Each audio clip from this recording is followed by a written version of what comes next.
Drawing a square or any other polygon using the exact x and y coordinates of the vertices is okay to start with, but unfortunately it doesn't scale because in many situations we may not know what these coordinates are. For example, let's say we were to draw, instead of a square, a pentagon, or let's say a hexagon, and also give it a tilt. Now in this case we will really not know what is the x and y coordinate, let's say, of this point or this point, and so on and so forth, and hence we cannot really use this method. The method we use in this case is that we make the turtle move in a certain direction and then make it turn.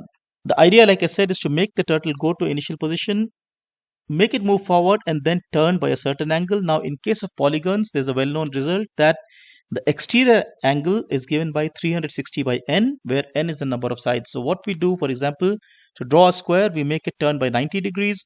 To draw a pentagon, we make it turn by, let's say, 72 degrees, and so on and so forth. Also notice that we need to just repeat this exactly for the same number of times as the number of sides in the polygon. So in this case, pentagon has 5 sides, so 1, 2, 3, 4, 5, and so on and so forth. In order to create an initial tilt, very simple, all we really need to do is that we can make the initial heading a little bit tilted. Let's see now how we can do this in a turtle code.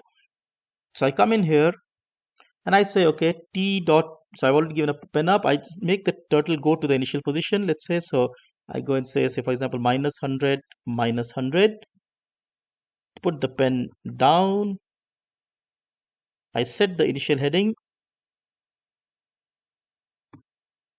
and thereafter I really need to just repeat this. So I just use a for loop for this, and I say for kk in range, let's say 4, I say, okay, look, turtle, I want you to move forward, let's say by, say, maybe 100 points, and I want to turn left in my case to by, say, 90 degrees. Now depending on how you're doing it, you could also be turning right, because if I were to run this code, I will indeed get a square like I do here. Now to make this code, let's say, print out draw out a pentagon, all I need to do is to say, okay, instead of 4 I can make it 5. I always change by 360 by n. So if I did this, now I expect to see a pentagon, and indeed that is what I would see.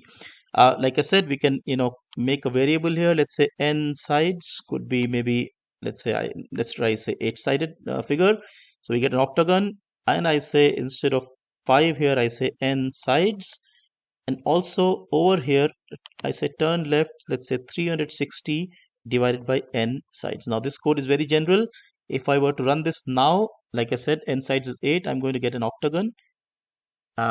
Let's just see that working first. So I do get an octagon.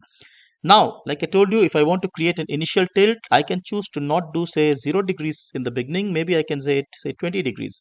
When I run this code, now notice my octagon is somewhat tilted. Now the idea is very simple, very nice, also touches on concepts of geometry. Before I wrap this up, I just want to draw a little bit of compare and contrast. In fact, we have done something like this in Scratch before. The code is remarkably similar, which means we go to a starting point, we point in a certain direction. Here we use a repeat loop to do the repetition. Over here I'm using a for loop, which is actually a little bit more than repeat, but it serves the same purpose. I hope this gave you clarity on how this code is working. Take care. Thank you so much. Bye bye.